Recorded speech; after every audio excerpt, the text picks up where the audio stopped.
there are so many reasons why I got into teaching. One of the best things is the light bulb moment. When you see a pupil suddenly understand something, that's really, really special. Every child is so full of potential, and the thing that makes me proudest to be a teacher is seeing them realise what they are capable of. I don't think any other job can give you the same satisfaction. That's why I chose to teach. You could get £26,000 tax-free to train. Search Apply to Teach. Selected subjects only, subject to eligibility.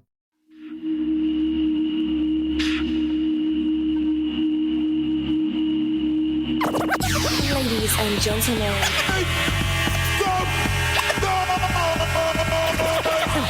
podcasting since 2005. You were listening to Gamer Tag Radio with your hosts Godfrey, Pete Rock, Parris, Pasta.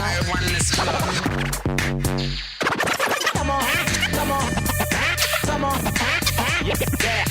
Yeah.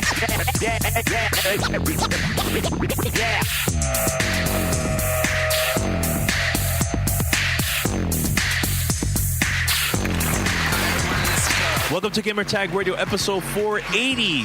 This is your host Godfrey, and this week we have Parris. What's going on, man? Can you hear me? Yeah, hey, what's going on? What's up? What's going on, man? Having issues there? A little bit of technical difficulties, but I think we're good. Obviously, if people are hearing this, then we must be good. Yeah, that's true. And also we have Boston Jay for this week. What's going on, Boston? Not much. Chilling, hanging out. All smooth sailing on the SS Boston J today. Just chilling. Waiting for Witcher 3 like everyone else in May. What's up? Yeah. that game is coming in very, very soon. And I believe there's a couple people that already have the game early. So they've been trying to stream on Twitch. But Twitch is not having it, man. I don't want to watch some laggy pirated version of Future Masterpiece. I watched about 5 minutes of a stream earlier when I was at work, and the ninjas got in there and cut that down quick. And that's good though, because I really don't want to be I don't want to see spoilers at all. I want to be surprised when I'm playing. Like the only thing that I got to see was Conan O'Brien. He reviewed the game. You know how it is. It's not serious or anything. No, like that, but it was hilarious though. That was pretty hilarious. Funny. Yeah, really, really funny. So that's the only video that I've seen. Most of the time, the E3 stuff or preview videos, but the majority, I just I stay away. I want to be surprised. So I'm really, really excited about the game. It's gonna be great. Can't wait. Yeah. All right, guys, head over to gamertagradio.com or play.it to listen to our past episodes, and make sure to share it to your friends. Subscribe on iTunes, Stitcher, everywhere. Just make sure to spread the word about GTR and help us get more listeners. Remember, you can also email us at fanmail@gamertagradio.com. The more you send us emails, the more conversation we're going to have at the end of the show. We're going to try our best to answer all your questions and feedback.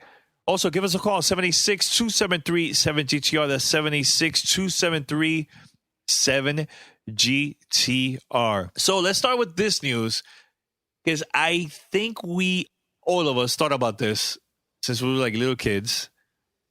The news was announced that, Nintendo announced this with Universal, that they are planning to create rides and also attractions at Universal theme parks with all Nintendo characters and games and everything, man. So I like this idea. I've been thinking about this a very, very long time. And one of the things that I noticed the other day that I put it together is that for those that have never been to Universal Studios here in Orlando, in Florida, they have two parks that's part of the Universal. There's the original Universal Studios, and there's Islands and Adventures, right? When you go to Islands and Adventures, they have the typical Harry Potter and the Jurassic Park stuff, and right when you enter the park, they have Marvel, a Marvel theme area where they have the Spider-Man ride, the Hulk, and a couple of things. And the thing is, nobody knows the contract that they have with Marvel, which was before Disney bought Marvel. So I think the contract is coming up, or Disney's putting some serious money for them to just get rid of all those rides and take it to Disney And I think that's why Universal made this deal with Nintendo for this new theme park, which I think is going to be called Nintendo Land. I have a strange feeling it's going to be called like that. Now, here's the thing that I was like, wait a minute, hold on a second. Back in the days when Donkey Kong got really, really popular, there was some lawsuit going on between Universal and Nintendo because of Donkey Kong and King Kong. So that took place for a while. I believe Nintendo won that lawsuit.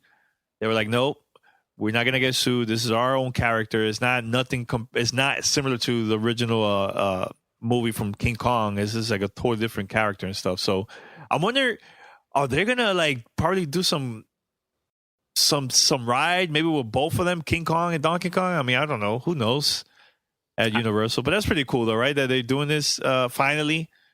Yeah, I can imagine the possibilities, man. I mean, I haven't been down to, that part of Florida since I was a kid, and this is probably the biggest thing I've heard in a while, making me really want to go down there and take a vacation. But I don't know what they could do. I kind of hope that it's not all rides dedicated just to young kids, because I'm kind of afraid of that, because it's not going to be like that. Yeah, that's what I like about Universal Studios, because even though I was maybe 13 when I went, I still felt that it wasn't a kiddie place. So if they can strike that good balance of, having the younger rides, but also, let's have some Nintendo roller coasters too, man, or something, like a water park area, something that's all ages.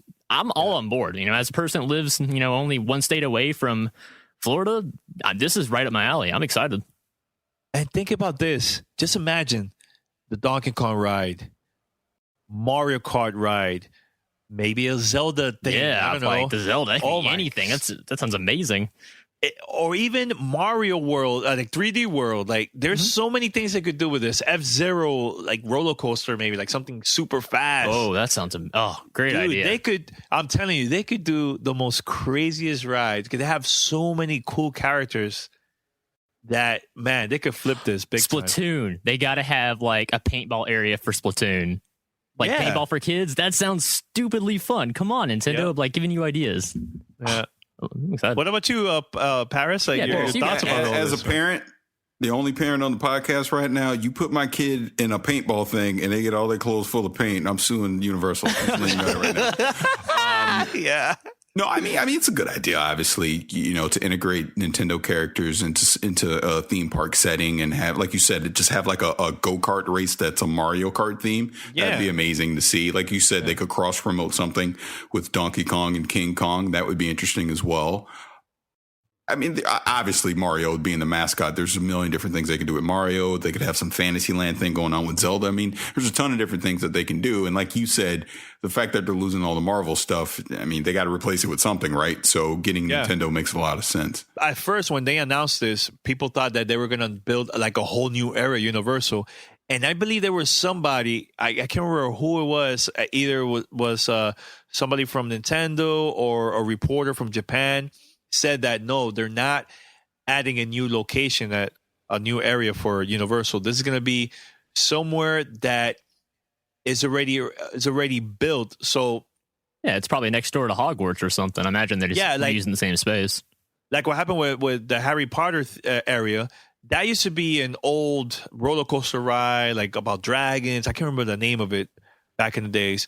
So the only thing that they did was they just build like, the theme of Hogwarts and the town, and they made that roller coaster as like a Harry Potter theme roller coaster. So I think that's what's going to happen with the Marvel area and Night's Adventure. All Nintendo characters and rides and attractions. Like, dude, they could do some really cool stuff, man. I'm so excited and hyped. And once they launch, dude, I'm going there day one, man. Day one. And look, Nintendo, if you really want to make more money, make some like exclusive amiibos only for Universal. Not available nowhere else. Oh man, they could make some serious money, man. Some collectors, man. Last week, I'm listening to the podcast and I heard Peter talking about Mack Weldon, and he was talking about socks. Well, I'm here this week to talk about Mack Weldon, and I'm talking about underwear. They sent me 3 pairs of their underwear, and I got to fully admit something. They are damn sexy. They're real sexy. My wife is loving this underwear that I'm wearing right now. She's like, you look good in it. And I look at it and say, I know I look good in it. You know what I'm saying? Oh, snap. No, but it's funny because, I never go out and try and get like fancy underwear or anything. But these Mack Weldon underwear, they're high quality. They're really good. They fit me like a glove. Great to wear. Just snug fit. Everything is great about them. So, Pete was talking about the socks. You can also get undergarments, undershirts from Mack Weldon. Like I said, you can get the underwear from Mack Weldon. This is all top of the line quality stuff. And they bring the savings to you because they ship it to you directly. And let me tell you something about their customer service. These underwear, if they didn't fit me the way that I liked, I could get on the phone, call up their customer service, and they will send me a different size to let me try those on. Same goes for the socks. Same goes for the t-shirts as well. So you're going to get quality customer service from Mack Weldon. And if you use our code, which is GTR, they're going to give you 20% off your first order. It's a fantastic deal. 20%, boy. 20% is absolutely worth it to try out Mack Weldon. So, Boston, did you order anything from Mack Weldon? I did. Actually, this is a good opportunity. I ordered a shirt, which I'll probably receive in time for next week's episode. So I'll be able to tell you guys how the shirts feel. But based off of what I read online, it looks like it's probably the most comfortable shirt I'm going to own because it looks like they take their comfort very seriously. And as a person who's very particular about what t-shirts I'll wear, because a lot of gaming t-shirts are super uncomfortable, it's good to know that someone is making some high quality, cotton t-shirts out there. So next week, I'll have my shirt by then. I can let you guys know how it feels, but I'm excited. I haven't been this excited about getting a t-shirt in a long time just because I know it's going to be comfortable when I get it. Well, let me just say this before we go. If that t-shirt fits you like the underwear fits me, you're going to love that t-shirt. That's all I got to say. I look forward to it. Yeah, but again, Mack Weldon, check those guys out. Use our code GTR, get 20% off your first order. That is Mack Weldon. You're listening to Gamer Tag Radio. All right, so let's move on. The other day, we were, we always talk on our chat, and I noticed that Parris was pretty pissed off. He was like extremely mad. I'm like, dude, you're watching a stream of the new DLC for Destiny. Why on earth you're so mad? And he said something about a live streamer hosting it, or I don't know the whole details. But Parris, please tell us what happened. Why you were so mad that day. Okay, so first and foremost, we're going to have some Destiny talk here. So you might want to fast forward 10, 15 minutes in the podcast if you don't want Destiny talk. So yeah, I got to be delicate about this because I want to be respectful. Yeah. Destiny, Bungie did their live stream for the unveil of the Prison of Elders. Mm-hmm. That's coming up for House of Wolves here on May 19th. Yeah. I was frustrated on a personal level, on a gamer level. I was frustrated because the stream didn't come off very well. Let's just put it that way. You had Deej, who's admittedly not that great of a player. And you had Matt Sammons, I believe that was his name. He was one of the design leads, for House of Wolves, or even I think Prison of Elders specifically, playing the game. And the one thing Bungie has been doing when they've been over the last 3 weeks with these reveals, they've been bringing in Twitch community people, like Twitch personalities that that basically stream professionally. I think that's the best way to say it. Okay. First 2 weeks, I didn't mind at all. I mean, they brought their own questions into it. They brought their own style into it as they were going through the different unveils. But the one this week, and I believe his name is Professor Broman. I don't know his real name, but that's his Twitch name. Okay. And look, I get it. It was the very first time he ever played the game. He was excited, but he was too excited. And it basically came down to him yelling and screaming over everything that they were trying to show during this unveil for Prison of Elders. I mean, literally, they showed off a new weapon. Matt tried to talk about it, and Broman started screaming over him, and he just gave up. Look, they'll never admit it. I'll say it because I was watching with my own two eyes. Deej and Matt got frustrated at certain points during the thing. They just did. And I don't want to say that Professor Broman was doing this on purpose, whatever. I don't know the man. Look. Now, when you say man, how old is this person? Be real. He's an adult. Seriously? He's probably older than you. Come on, That's not the point here. Here's the point here. The point is it was a bad way to get out that information. I mean, literally, since they couldn't get to the end of the waves of the level of Prison of Elders, because they tried for over an hour. I believe it was like an hour 20. They were trying to finish it, and they just simply could not finish it. Throw that in, the fact that they couldn't finish it, plus you had this person yelling and screaming the whole time because he was excited. Like I said, I was mad at the time because as a gamer, as a Destiny fan, I wanted that information. And like I said, I'm trying to be respectful about this because let me put myself in his situation. Personally, I would think that I would not sit there and yell and scream the whole time, but maybe I would. I don't know.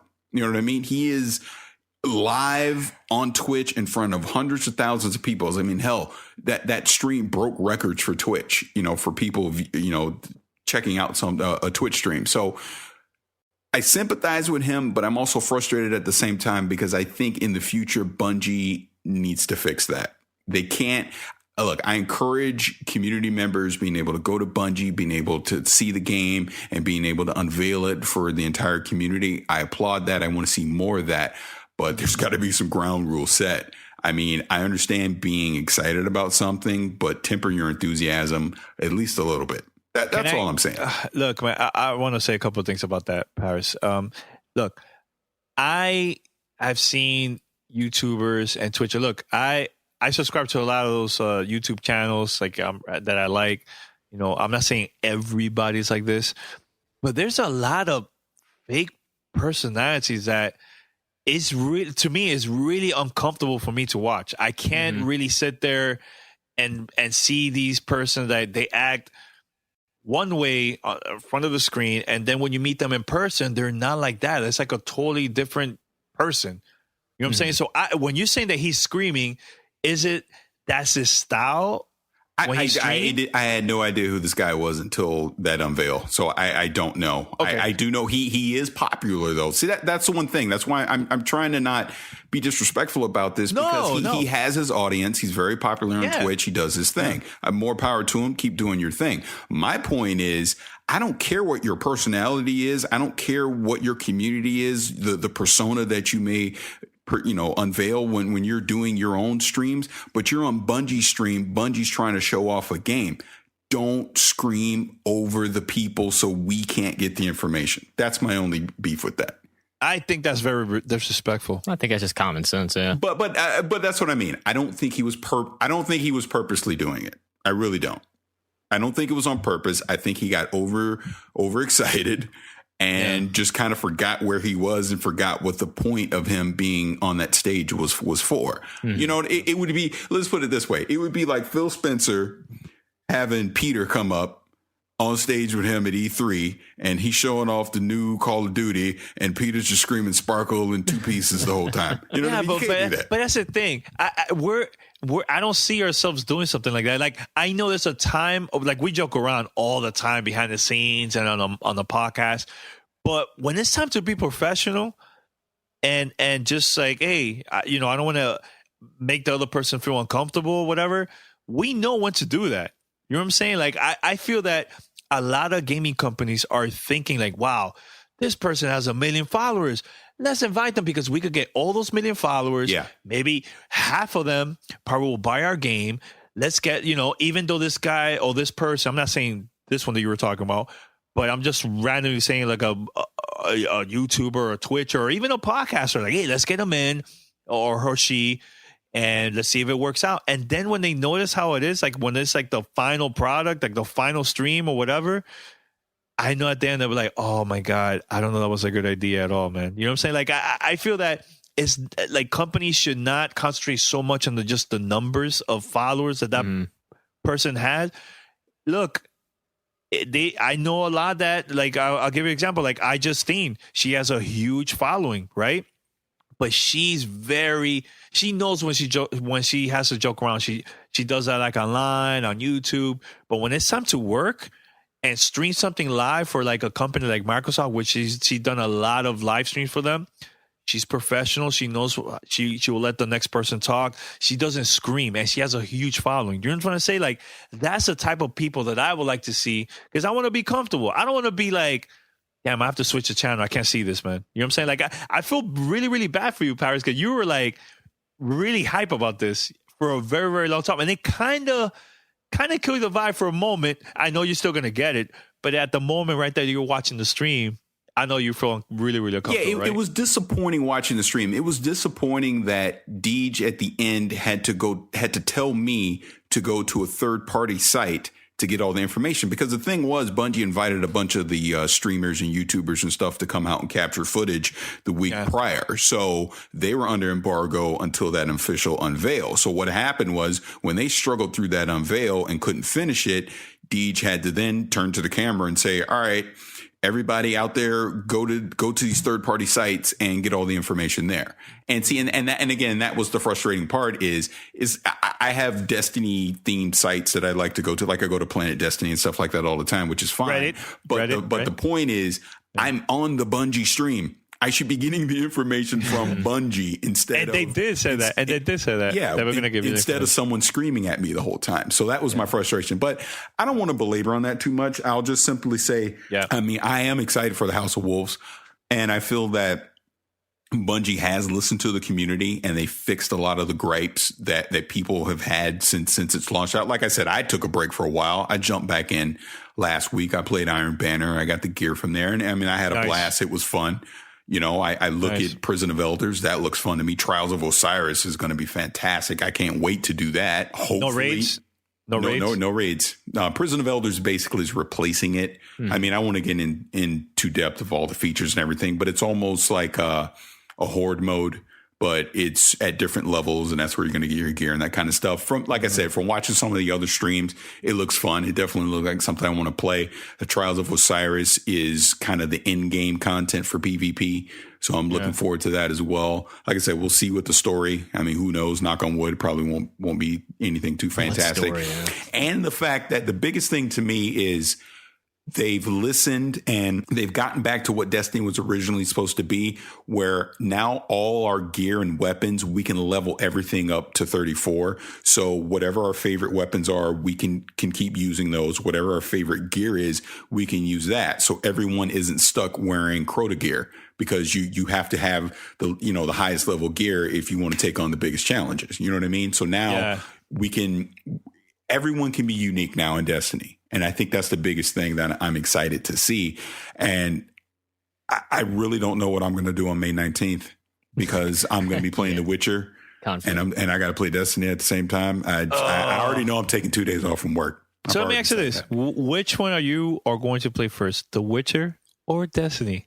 I'm playing The Witcher first, simply because House of Wolves doesn't come out until 10 a.m. Pacific on the 19th. So The Witcher 3, I'll be able to get it at midnight. 12:01. Yeah, that makes sense. Hey, if not earlier. Oh, earlier. Yeah, we're trying, guys. Because honestly, I want to, I know we have a way how we review our games and stuff, and we've been doing that now for a couple months. I feel that this game is so big that we should do a roundtable discussion, how we did with Halo and how we did with when Destiny came out. I think that would be great, instead of having that short 5-minute reviews, right? Because it's so deep and so long. Oh yeah, and we'll all experience different things too. It's not all going to be the same cookie cutter experience. As soon as we get the open world, we're all going to take off in 4 different directions and have 4 different stories to tell. And I would tell everyone, and I would also say to everyone listening to this, don't expect impressions from us probably for 2 weeks. I mean, I don't want to rush through this. You got to get in the game. You can't just take it to the face. And I'll tell you this. I think that we're not even going to be done with the game after 2 weeks. No, I know I won't, because I'm taking my time with that game. I'm going to fully explore. I want to see the whole world. I'm not trying to rush to the end. I want to take my time and truly enjoy that game. I'll say this one last thing on Destiny, and then we can move on.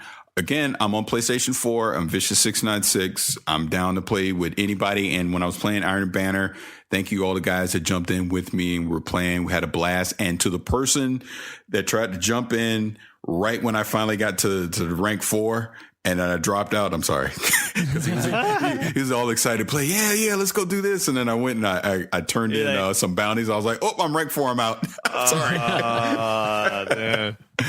Parris is so mean. Yeah, but May 19th, man. As far as Destiny, I'm back in, so definitely hit me up. It'll be a blast. Yeah, I'll be on. Well, let's talk about this too, because there's only a month away for one of the biggest events that we always go to every year, E3 to 2015. going to be happening in LA. And I believe in a couple more weeks, we're going to be talking more about like our plans, what we want to do for the E3 this year. And hopefully my goal is to make this the biggest E3 coverage that we ever made, even bigger than last year. Last year was pretty huge for us. So that's my goal. I'm not 100% if it's going to happen or not, but cross my fingers, you never know. So Sunday, I'm going to get there really, really early. And the reason why I'm going to get there early on Sunday, well, you live there. So. Potson, are you planning to get there Sunday morning? Yeah, I'll be there early. I definitely want to go to what you're about to say. And I hope Pete gets there early because Sunday night, Bethesda is going to have their first E3 press conference ever. Now, a company may have like a press conference is because they have a lot of content. They have a lot of games to show. There's no way they're going to make one press conference for a game. It doesn't make sense. So I have a feeling that they are going to have a lot of games coming out for 2016 and beyond. I really doubt any games are going to be coming out this year. Maybe like a smaller game, not a triple AAA game, but Fallout, the new Fallout, it's coming. Fallout 4, it's going to happen. Yeah, just a matter of when they plan on talking about it. Then money's all on that Sunday press conference because why else would you take that whole time slot out? Well, there is supposedly a rumor that there's going to be a 20 to 30 minute Fallout 4 gameplay footage at their press conference. And that's huge because I would only expect a trailer at this point because that's just what I'm used to from E3 is just a fancy CGI trailer and be like, oh, I can't wait to play that when it comes out. Yeah, but gameplay with announcement, I mean, that's how you get people interested. That's how you make buzz. That's how you steal a show. Sorry, you don't do an E3 press conference to hey, by the way, guys, here's a trailer. All right, see you later. Nah, take care. I would put that rumor. I would put it at 90%. It's going to happen. I just don't see like I feel like the thing that I'm also excited from Bethesda is I feel like they're going to have a Dishonored 2 and they'll have a demo of that as well. I would think it's going to come out this holiday. I have a feeling, and call me Miss Cleo. I could be crazy, but I think they're going to reboot Quake. I think they're going to get Quake back to its roots and turn it into the arena shooter that it should be. I really think we're going to, because the fact that Bethesda, if it was just Fallout 4 and Dishonored 2, that's not enough to fill a press conference. I really think Bethesda has a lot of stuff that they're going to show us at this. So I just think those three, in my opinion, are givens. I would assume we're going to see something from the Doom universe as well. Yeah, I was about to say Doom 4 seems more likely than Quake, although I like your idea, Parris. I think Quake deserves to come back because if Halo 5 is going to be an arena shooter, why not put Quake against it? Why not fight for that audience? Make Quake free to play. Make it free to play. Give us an arena shooter. Put it on Xbox One, PlayStation 4, PC. Like you see how Valve does with Team Fortress 2. It's a free game. You just go get it. There's things you can buy, but you don't have to buy them if you don't want to, and you can go play Team Fortress 2, right? Do the same thing with Quake. I mean, it's basically what Epic is doing with Unreal Tournament now. The same concept. So why not jump into that? It's almost funny, because Cliffy B with what's the name of that?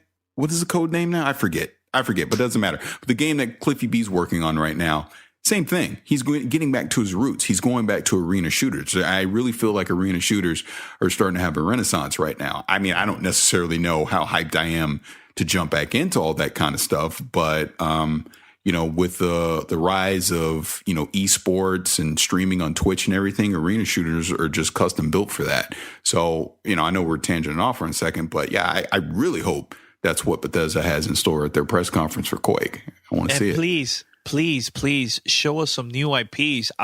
Look, don't get me wrong. I'm excited for Fallout 4. I'm excited for for Halo 5 and all these other all these games that we know that's going to be coming out. Show us something new. Yeah, I agree. Everybody, every company. It's tiring seeing the same games every year. Yeah. Look, I'm not gonna lie. When we went to E3 and we heard about Sunset Overdrive, I looked at Parris. I'm like, I don't know, man. I walked away. I don't get. But when I finally got the game, it was actually fun. A couple of years ago, same thing with Alan Wake. I saw in the press conference. I was like, But when I got to play the game, it's one of my favorite games that I ever played from Remedy. And you know what's funny? Like, and you know what's funny about that, Danny? I had the opposite reaction. When they first announced it, I was like, hey, man, Sunset Overdrive, this is great. All right, got to play it. Oh, man. Got to start to play it. No. That's how it goes. But yeah, I really want to see some like new IPs from Bethesda. Definitely want to see that. Yeah, I would think so. I would, like I said, I would think Fallout 4 is a given. Dishonored 2 is a given. I would probably something from Quake, something from Doom, new Elder IP. Scrolls Online for consoles. I mean, they'll go the whole. Yeah, nine they'll yards. show something off with that as well. So, I mean, just on if you got those 5 things of what we just said, 5 or 6 things, that's enough for a press conference for sure. Mm-hmm. Yeah. Well, I don't know. Maybe they have other surprises that we don't know. Yeah. Hopefully, no comedian host though. Just please don't, please. So we'll see. All right, guys, we're going to take a short break because we got to pay the bills. And once we come back, we're going to be talking about this DLC announcement of Batman Arkham Knight that they revealed a couple of days ago. Well, actually, like, 2 weeks ago? Something like that. Supposedly going to be 6 months of content, but, oh, man, the price, not feeling it at all. And also, Parris has a rant about third-party games. I am dying to hear what he has to say about this. And we also have fan mail. So we'll be right back after this. Voicemail 786-2737-GTR. The following message comes from Bombfell, the online personal styling service for everyday guys. Get matched with a stylist who helps real guys look great in their daily lives. I know, Pete, you're not a big mall guy, right? That you go to the retail stores, shopping and all that stuff, right? Nah, you like really. to get something comfortable, easier online. They send it to you at home, right? That's your type of thing. Yeah. Well, here's the thing. There's a service called Bombfell where it's a service where it's really customizable. You go, give your height, weight, measurements, and put the places that you shop, the type of style that you're into and everything. And based on your budget, they'll send you these packages. You will keep the ones that you like, and the ones that you don't like, you return them for free, and they only will charge you the one that you keep.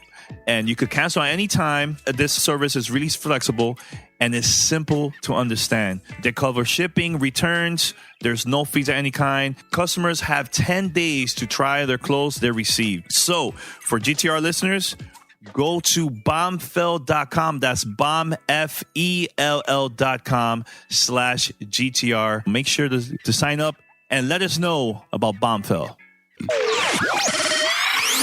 This is Gamer Tag Radio. Voicemail 786-2737-GTR. All right, so we're back. And first of all, I would like to thank our sponsors. Thank you. You guys are helping us big time. And the listeners, please make sure to use the code. There's a lot of special, a lot of discounts. Use that because you're also saving money and also supporting us. So make sure to do that. So shout out to the sponsors. Parris, one more time. Very quick. Thanks to DraftKings. I want to thank Mac Weldon. I want to thank Bombfell. And I want to thank Harry's. All right. Awesome, man. All right. So the next topic is Batman DLC pass. They announced this price of the pass. Usually games comes out, it's like what, $59.99? Like, all right, when you buy it, games when they when a company announces that they have like a season pass, it's like what, $20 and stuff. When they announced this price for Batman, I was like, whoa, there's no way I'm gonna buy this. Forget it. I'd rather just play the single player game and I'm good with that. $40 for season pass? I'm not getting it. And we didn't even know what type of DLC or what stuff they're gonna have. Mm-hmm. So we're like, basically, we trust you. Here's my $40. They've come out and said what it is now, but even then, I'm still not paying $40 for that. No way. No, I'll wait. No. And I love Rocksteady. They're a great developer, and they're one of the few developers I would support with DLC. But I want to play my $60 game first, and you're asking me for $100 before it comes out. And let me see what your game is made up of. Conceptually, It sounds great, but let me play it and see how much content I'm getting out of it. And then I'll get back to you once I'm like, boy, I sure wish I had more Batman in my life. Oh, here's all this DLC. But the way it's put out before, I still get that fear in the back of my mind of how much of this stuff did not make it into the final version of the game because it was pushed back to add to the cost of add to the value, of the $40 season pass. And that just really bugs me when it's announced this early. But then, that's the stigma of games. I just don't. I don't blame the developers. I think this is more of the publisher. Yeah, I think this is more the publisher. Industry. The publisher drives it, absolutely. Yeah. They do the research, they do the marketing, they determine from a focus group that people would be interested in this. I'm sure a lot of people are interested in this, but I just don't want this to become more acceptable than it already is, because we've all griped about season passes, but they're here to stay, obviously. Nothing you or Parris is going to say is going to change that.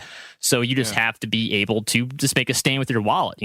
Don't pre-order if you don't think the game is going to be what you want, and certainly don't pre-order a season pass if you haven't even played the actual game yet.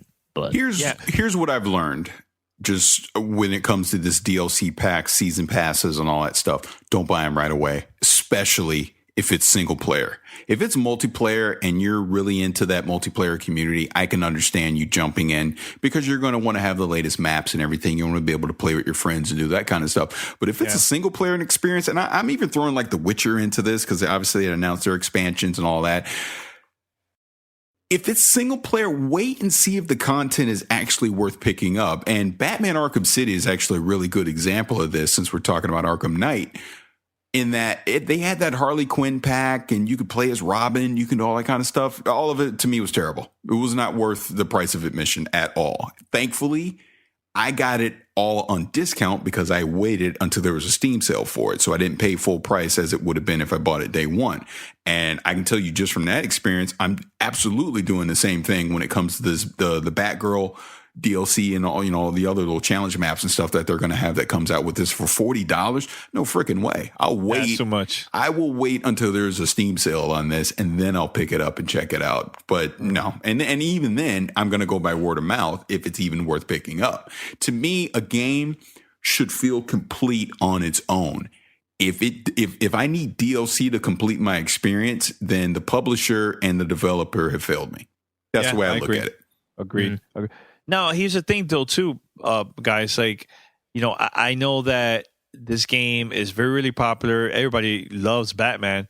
So I think that's the reason why the publisher decide, you know what, let's raise it up. Let's put it $40. I know these hardcore fans are going to buy it. It has to be because of that. I mean, that's the most expensive DLC that I've seen so far for that particular type of game. Mm-hmm. Not even GTA. You know what I'm saying? I think it's never been that way, that high. And another thing, too, is that I made a mistake when BioShock Infinite came out. I was so hyped about that game, the reviews, and I finished the game and everything. Actually, before I finished the game, it was a couple hours in. I went to the store of Xbox 360, and I bought the season pass for Infinite. And guess what? The new consoles came out. I never went back to that console, and I never even got to play the season, the DLC. I think that was my mistake, my stupid self buying it. I just wasted $20. Yeah, but you bought into the hype. So I mean, you enjoyed the game as you played it. But yeah, I think that's my biggest problem is as someone who plays a ridiculous number of genres of games, I can never stick to one game long enough to justify spending extra money on top of the initial purchase price, because I probably already moved on to the next game by then. Well, I can even give you another example. Destiny. If you look at that DLC, it was $35, I think, or $30. I thought it was just 30. Yeah, 30 came. Might have been 30, but either way. Now, obviously, I got it. I bought into the hype, and I just bought the digital thing all at once on a PlayStation 4, and I think it came out to $89. I spent something like that. Was it worth it for me because I'm quote unquote one of the more hardcore players? Yes, it was worth spending that money to be able to have that experience.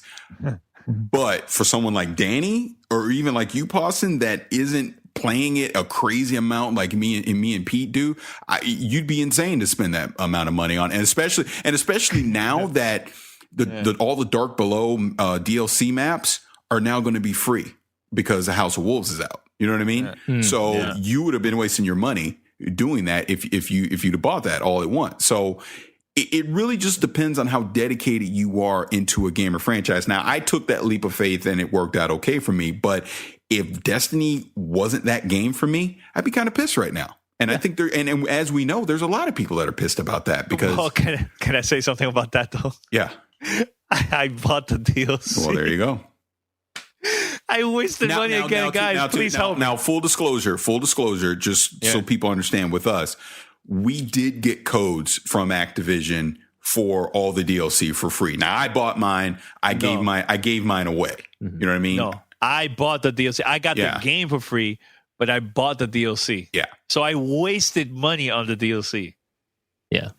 Well, full disclosure, I did get a code for the series, and I'll admit it kept me playing more than I probably would have once other games came out. But I think the thing with Destiny, and Parris will understand this, is like, because we made the commitment now, we're here for the long haul because we want to see where the development is going to take this game. Because I do trust Bungie.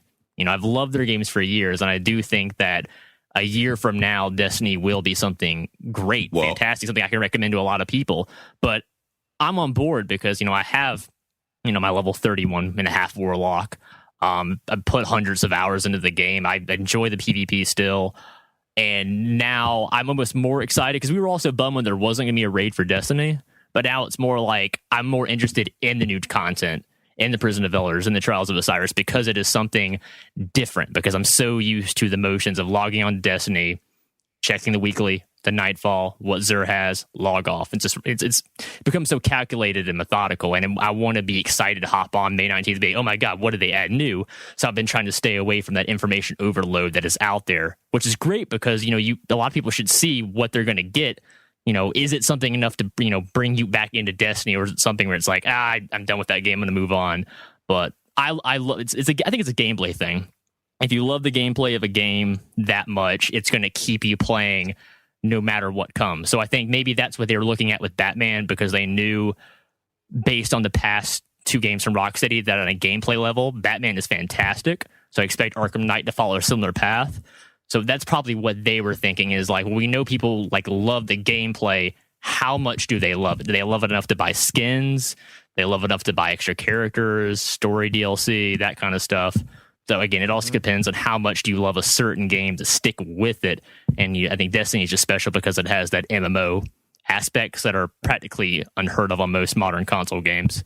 For now, I think a lot of things will change as Destiny becomes more and more popular as the months go by. I messed up, guys, so I'm not gonna buy DLC like that ever again. I'm gonna try not to. From now on, beat the game, let the credits roll, and then be like, do I want more of that? And then think about the DLC. Yeah. But I understand the hype. It is pretty infectious. Hype, man. Can I go into my rant yet? Or yes, you could go. All right, Parris, go with your rant. This is not Destiny talk, guys. Go for it. Again, I got to be delicate with this. And okay. And shout out to my man Robbie Joe, because I actually talked out this thing with him, and he enlightened me on a few things. Okay. So I'm driving to work the other day, and I'm just randomly thinking out loud. And out loud, what I mean? Am I crazy? I wasn't thinking out loud. I'm just thinking, right? But the point is, I'm just thinking as I'm driving to work. And it kind of dawned on me. Now, hear me out before everyone freaks out. Hate mail, just send me hate mail now. Parris, GamerTagRadio.com. Okay. And now we'll attack you too. Yeah. Let him build his case first. Yes. Because we know what's coming. Yeah. I think this console generation is being held back by the Xbox One. Oh my God, I don't agree with this. Okay, I know you don't agree with this. Punch Danny in the face on the phone. And my argument, and I've lessened my argument since from when I originally said it, because like I said, I talked it out, and I see both sides of it. But here's my point. And, people, you decide for yourselves. I'm just throwing this out here as something to think about. I believe what Microsoft did at the start of this generation with the Xbox One, and again, it all comes back to Kinect. You guys should know that with me. I was always against this thing. I think Microsoft wasted so much time, effort, and money developing that camera and going for the entertainment value of the Xbox One.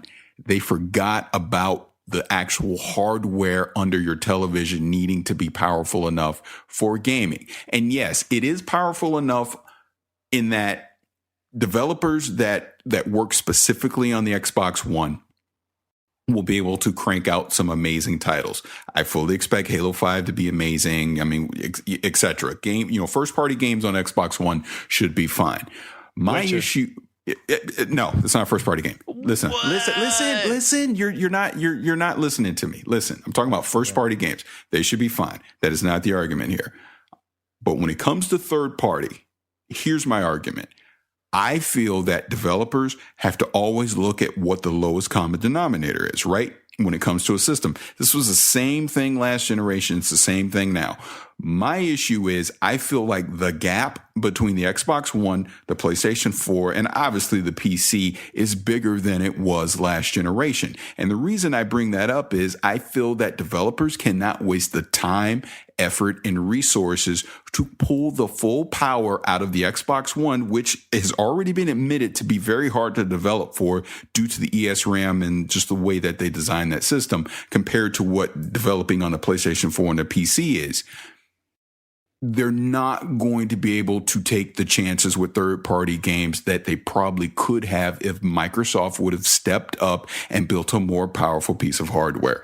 That is my argument. I am not saying there won't be great games on the Xbox One or any other platform. There absolutely will be. First-party titles will be great. I think we could have seen more innovation across the board on third-party if developers had an easier, lower common denominator console in the Xbox One. And I blame it fully on Microsoft not focusing on gaming at the beginning of this generation and instead trying to become an entertainment platform. Now, Phil has done a great job redirecting the Xbox division, and they are now focusing on games. This is not a rant against 900p, 1080p frames per second. I could give two craps about this. This is about the third-party developers not being able to innovate this generation the way they possibly could have. I don't know about you, Danny or Poston, but I see people on Twitter all the time saying they're let down by this console generation so far. And I think by the time developers actually do figure out to get the full power out of the Xbox One and the PlayStation 4, we're already going to be at the end of this console generation. It's going to be time to move on to the next one. And I blame that fully on Microsoft. Rant over. All right, everybody, we got a new sponsor this week on the show. We have DraftKings.com, and they are the official daily fantasy partner of Major League Baseball. Daily fantasy means no season, long commitments, instant cash, instant gratification. Now, I'm reading off the copy, obviously, but let me just talk it for a second. I'm a big fantasy sports junkie. I used to do MLB back in the day. I do fantasy football, NFL, all the time. DraftKings, just over the last couple of years, their name just kept popping up. So when they approached us and said they wanted to sponsor the show, I actually got kind of excited about it because I'm just thinking, wow, man, I go, these guys are really coming up, and just some of the information that I've been reading on about them for the last couple of days just goes to show you how big fantasy sports really is. And like I said, we're right in the middle of baseball season now. NFL is right around the corner. I would just tell you guys now, just go ahead and jump in, check it out. I mean, we actually have a code. Matter of fact, let me give it to you right now. If you hurry to DraftKings.com right now and enter the promo code GamerTag, you get to play for free. You could win part of the $300 million in prizes being awarded this season. Again, use that promo code GamerTag for your free entry now at DraftKings.com. This is Gamer Tag Radio. Voicemail 786-2737-GTR. Okay, so very quick, Parris. I feel that it goes both. Like, it's Microsoft and Sony. Like, I feel that they rushed it. Now you they have Sony the consoles out. PS4? I mean, they rushed it, but they learned the mistakes from the last console. But they rushed it too, because what innovation did I see from both consoles? I don't see it. I don't. I really don't. I see a little bit with Nintendo, but it's not enough for a lot of people to buy their console. Mm-hmm. But right now we're talking about the powerful ones, PlayStation 4 and Xbox. Like, what innovation did I see from both consoles? I don't. I think that it all depends on the developers. Like, look, there's been a lot of exclusive deals with third-party games and Sony. What advantage those games had compared to the Xbox One? What, only graphic wise, or 1080p or whatever, 900p? That's the only thing that I see the difference. So to say that is the Microsoft's fault for this, I just don't see it, man. I see it maybe both companies. I don't see like just, blaming on just one Microsoft. I just don't see that at all, man. So that's what I was trying to tell you. Now, another thing too, Parris, is that, look, I have all three consoles.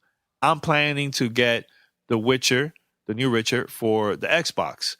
And the reason why I'm getting it is because they're going to have, first DLC and a couple of the things, whatever, exclusive for the console. But you're trying to tell me that I'm not going to have fun, or I'm not going to see a huge difference compared to the past games that I played from the 360 or PlayStation 3 or 4? Like, you're going to see the difference, man. Like, besides the whole graphic thing, I'm going to have a good time. And it's open world. You're focusing maybe a little bit on, from that game, maybe on the graphic side. I'm not talking about graphics at all. I could care less about graphics. My point. So what innovations you want? Okay. Let me say it this way, because honestly, it's not an argument that I can prove. It's just a thought that I had, coupled with a conversation that we had with a developer offline that we can't talk about on the show.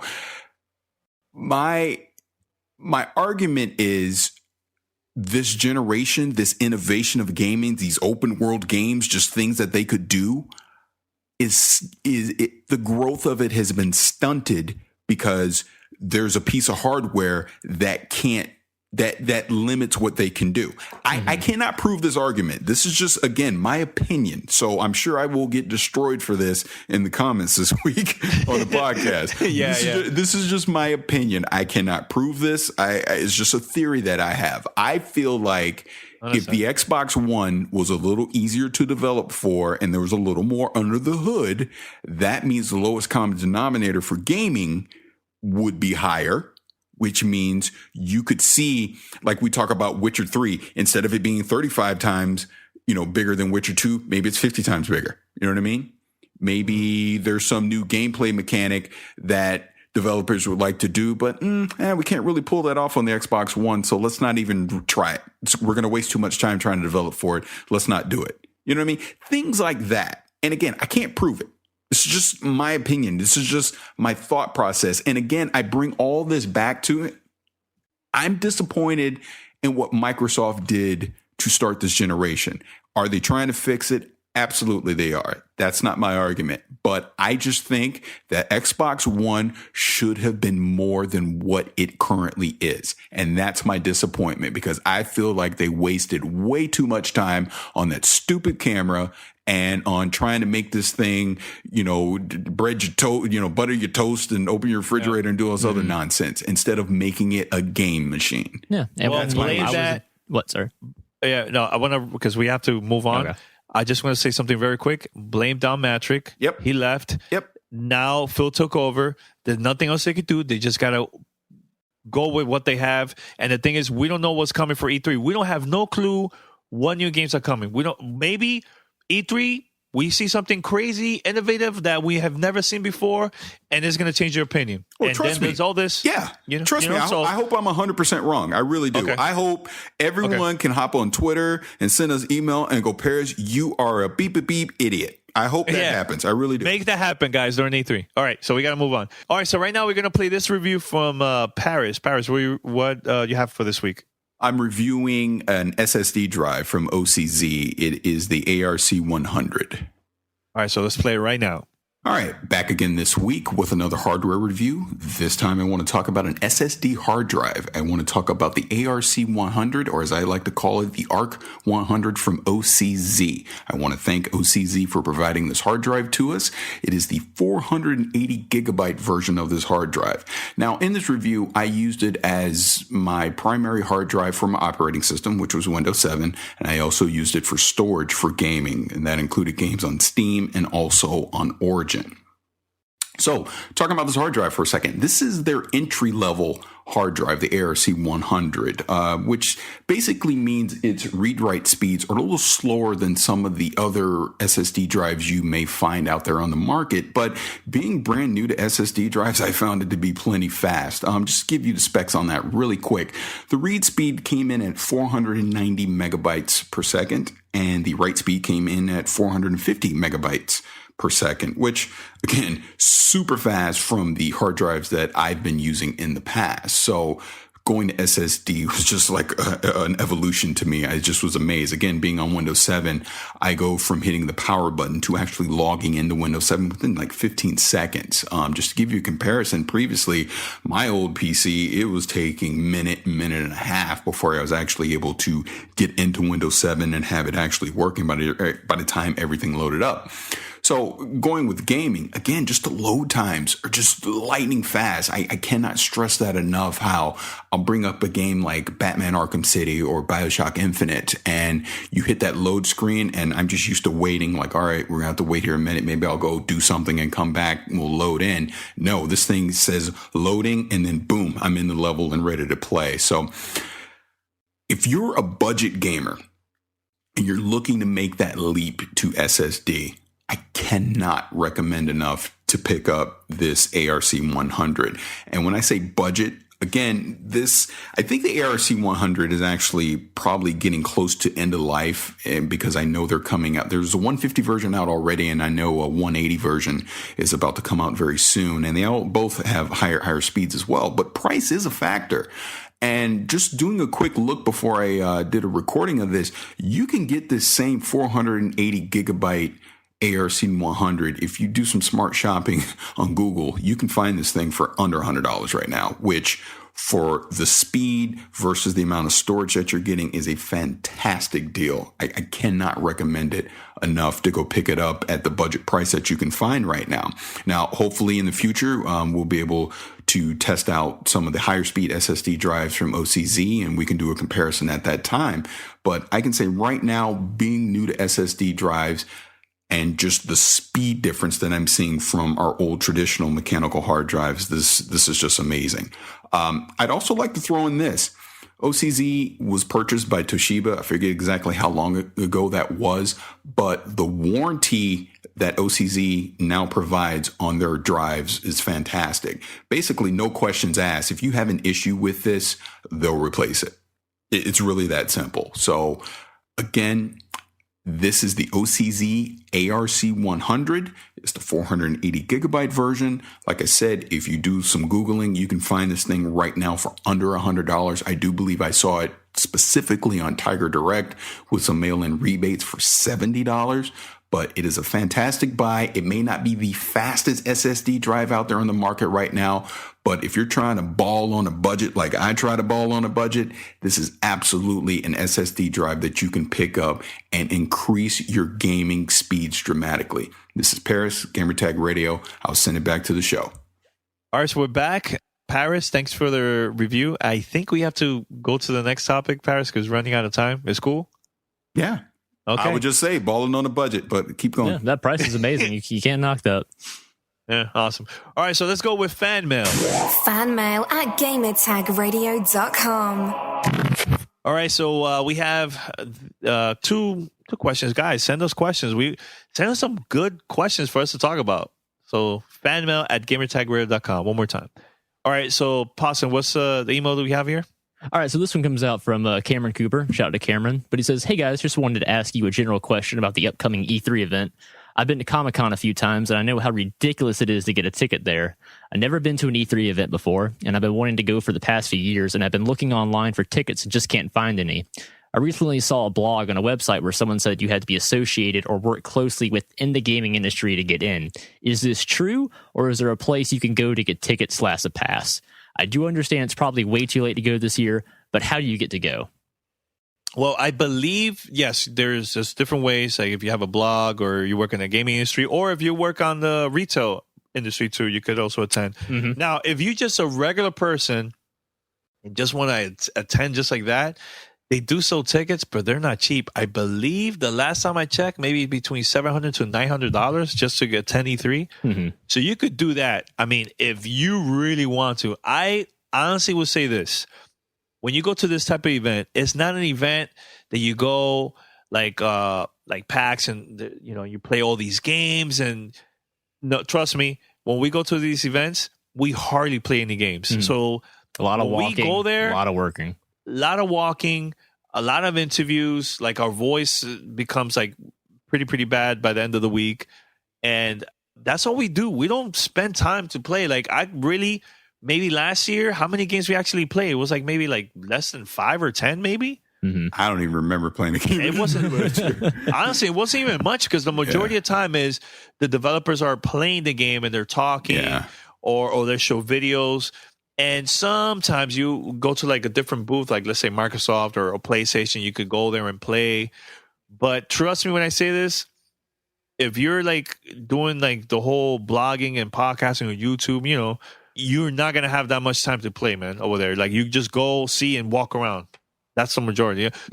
Matter of fact, the only game I played was Ori, and Phil yelled at me to get off his game. Oh, yes, he did. I forgot about that. But to go on what you were saying, honestly, the better venue to go to is PAX. It really is. Whether it be PAX Prime East or PAX South now, I would just go there. It is a more community-focused event surrounded by fellow gamers.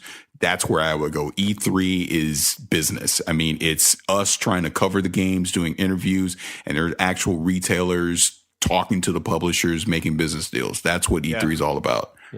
Yeah. I think last year we saw some girl dressed up. I was like, this is not the place. Yeah, man. Not even like cosplay type. E3 is not for that at all, man. There was a few years there where it started to go that route, and that's when they kind of, we're going to cancel Booth Babes and all that. And then they kind of scaled it back a little bit. I am worried about it going back that way, but definitely right now, no. It's not. Go to PAX. All the flair is still there for sure. By the way, I got it at a direct price. If you want to pay to get in, it's $995 for 3-day pass. So definitely a rich man's hobby for sure. So and even then, you're not going as media, so you're not getting behind closed doors. You're waiting in lines the whole time. You're not going to the Xbox press conference. You're not going to the Sony press conference, Bethesda, anything. So keep that in mind too. You're literally just going to be standing in lines, and your feet are going to hurt all day. That's like being in Six Flags is what it is. Indoor Six Flags. You're going to be really cranky by the end of the week. Yeah. Oh, yeah. All right, next question. Question for Parris? Well, why don't you read it to me? Should I read my own question? Let me see. I'll read it. All right. This is from Steven. He's from Scotland. Shout out to Steven. This question is for Parris. Why Parris? Why him? Anyways, as a PC gamer, what are your thoughts on the Steam pay for mods, even though it's been now removed? Do you think it was a good idea have people make money on their own work, or should mods always be free? Also, for everyone else, with Windows 10, do you think PC mods would ever make their way to Xbox One? Okay, Danny, since you wanted a question, you answer it then. That's a good question, too. You were wondering why he asked me. See why he asked me? You answer this question. So no. But to answer the question, and thank you for the email, Stephen. I think in theory, yes, modders should be paid. And I think Valve had very good intentions by doing what they were doing. But as we saw from the backlash from it, I think they rushed to it. They should have eased people into this versus just basically hitting a switch and going, all right, these modders can get paid now. And then you had all these other people going, wait, what? Now we got to pay? It's a delicate situation that I feel eventually, yes, these modders, especially if you play Skyrim and like Fallout New Vegas and some of those kind of games that have all these mods on, they are freaking amazing. Some of the things that people are doing. Hell, even Minecraft, dude, they've recreated Westeros, all the Game of Thrones, like on Minecraft. It is insane. So it's like, do I think those people should get compensated? Absolutely, I do. It's just. And like I said, I understand what Valve was trying to do. They tried to set up some structure for it. It just got rejected because it felt like it was being forced on people versus people actually being eased into it. So I think it'll come back at some point, just not right now. What about the second question? Yeah, to answer his Windows 10 question, I think it just depends on the game, to be honest, especially with the direction that Microsoft is going now. They seem to be a lot more open in supporting those kind of things. And the fact that they're integrating the Xbox One into Windows 10 as well, it's going to be pretty seamless to be able to pull something like that off. They would even be able to kind of somewhat control the mods that are coming to the Xbox One, I would feel. So I'm not going to say every game, but I could see certain games being able to get mod support. And I see a big edge there over, like, for instance, if you put an Elder Scrolls 6 or 7, whatever number they're on now, on both Xbox One and PS4, but Xbox One has mod support from PC. Yeah. That's a huge system seller right there, because as console gamers, mods are like cheat codes to us. It's just some magical thing that, you know, we never get anymore because trophies and achievements and online. That would be huge. I would love for them to develop that. But again, it's all up to them and Microsoft and how restrictive they want to be. And I just got their opinion here real fast because that was a great question because it really divided the whole PC community.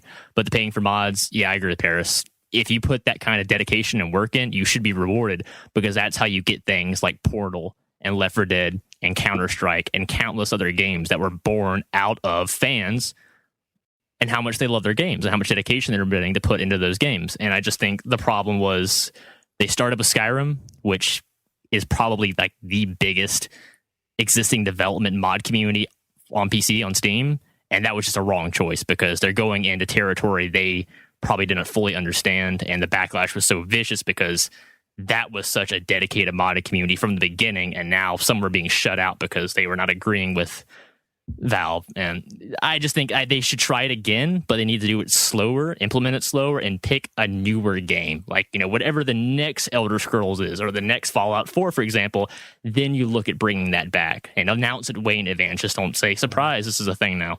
That was the problem. Okay. So I think we're going to wrap it up, guys, for this week. And next week, we're going to have more content, more questions, hopefully from if the fans send us email. And I think P will be back, and we're going to have the whole full squad. And I don't know about that. You don't think so? He is in Tallahassee, Florida right now, and he's at Doak Campbell Stadium. And if he does what he says he's going to do, he ain't coming back. I forgot about that. All right. Anyways, guys, head over to gamertagradio.com or play.it. I'm still laughing about it. All right, so head over to gamertagradio.com or play.it. Listen to our past episodes and make sure to subscribe on iTunes, Stitcher, TuneIn Radio, all that good stuff. And give us a call, 786-273-7GTR. That's 786-273-7GTR. Email us, fanmail at gamertagradio.com.